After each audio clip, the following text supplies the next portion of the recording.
Good morning class. पौन दूतिका का यह भी अंश है जिसमें राधा पौन को दूतिका बनाकर भेजती हैं और उन्हें उनके वाणी रहित पौन को क्रियाकलाप द्वारा सारे व्यापार बताने के लिए या समझाने के लिए कहती हैं। कह रही हैं, जो कोई भी सदन में चित्र उद्यान का हो और हो प्राणी विपुल उसमें घूमते बावले से, तो जाके सन्निकट उसके और हिला के उसे भी देवात्मा को सुरति ब्रज के व्याकुलों की कराना। कह रहे, हे पौन दूतिका, जहाँ पर मेरे प्रियतम कृष्ण बैठे होंगे उस घर में अगर कोई बागीचे का चित्र होगा तो और उसमें बहुत से लोग पागलों की तरह घूम रहे होंगे तो तुम उसके निकट जा करके, उस चित्र के पास जा करके उसे तुम हिलाते रहना, जिससे कि देवात्मा मेरे उस प्रियतम कृष्ण को ब्रज के व्याकुल लोगों की याद आ जाए। इस तरह फिर कहती हैं कि कोई प्यारा कुसुम कुम्हला गेह में जो पड़ा हो, अगर कोई प्यारा सा सुंदर सा कुम्हलाया हुआ फूल उनके घर में पड़ा होगा तो प्यारे कृष्ण के चरण के पास उसको ला करके वहाँ डाल देना।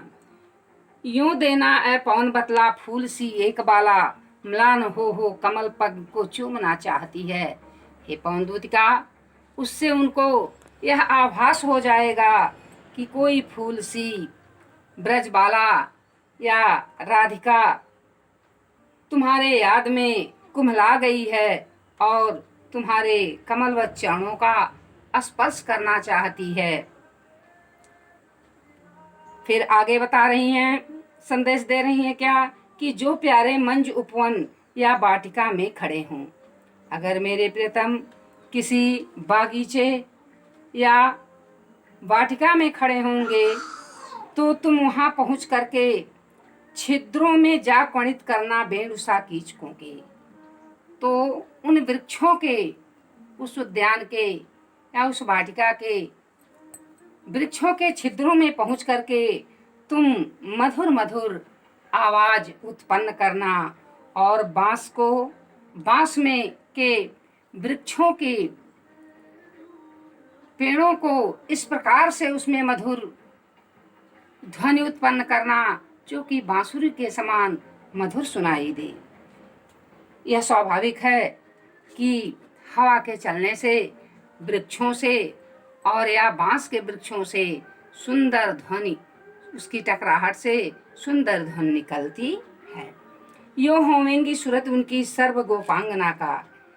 जब उसमें बांसुरी सी आवाज निकलेगी तो उनको सभी गोपियों का उन्हें याद आ जाएगी, जो है बंसी श्रवण रुच से दीर्घ उत्कंठा होती, जो कि उनकी बांसुरी की आवाज को सुन करके सभी लोगों को उस बांसुरी की आवाज सुनने के लिए उत्कंठा होती है, या उनकी उस मधुर आवाज को सुनने के लिए सभी व्याकुल हैं। आगे फिर संदेश दे रही हैं, लाके फूले कमल दल को श्याम के सामने ही, और यदि कोई वहाँ फूल होगा तो कमल दल का फूल ला करके उस श्याम कृष्ण के सामने थोड़ा थोड़ा पानी में उसे व्यग्र हो करके डुबाना।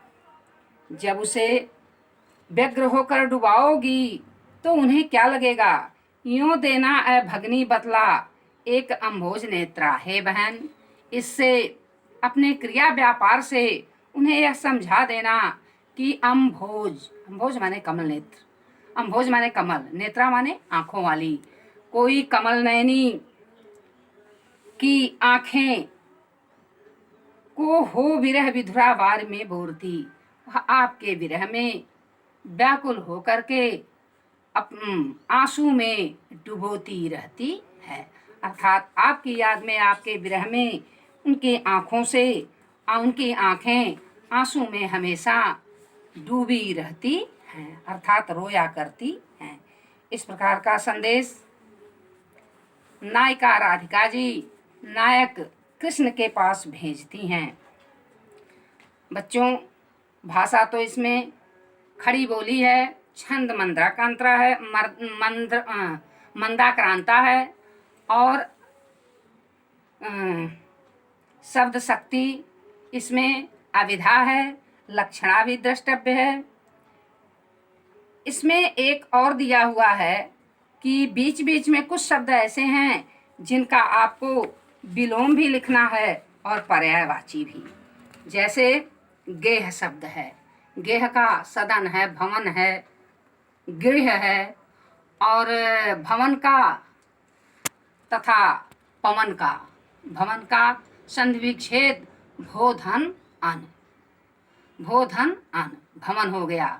तो ओ धन अ बराबर अ होता है, अ व, जब ओ को अ से मिलाएंगे, ओ को अ में जोड़ेंगे तो अव होता है, तो भोधन अन तो अब भवन हो गया, पोधन अन पवन हो गया। यह आपकी आयाद संधि का नियम है। ओ अ जुड़ करके अव, औ और अ जुड़ करके आव, अ ए और अ जुड़ करके अय होता है, अय धन अय, अय हो जाएगा, अय धन अ बराबर आय हो जाता है। आ होगा या पर हलंत आय होता है। यह आयाद संधि का नियम है, क्योंकि आज के आपके नए पैटर्न में यह दिया हुआ है कि संधियों की जानकारी दी जाए। दूसरी, विलोम शब्द भी दिए हुए हैं कि जिसका विलोम लिखना है। वह विलोम शब्द आपके हैं सदगंध। सदगंध का शब्द इसमें आया है, सदगंध का विलोम दुर्गंध होगा। सौम्यता शब्द आया है कि सौम्य की मूर्ति होगी, सौम्य सी मूर्ति होगी, तो सौम्यता का उग्रता हो जाएगा। क्रूर शब्द आया है, क्रूरता और क्रूर, क्रूर का दयाल होगा विलोम, और क्रूरता का दयालुता होगा। श्यामता का श्वेतता होगा, और श्याम का श्वेत होगा। क्या मिनट हो गया?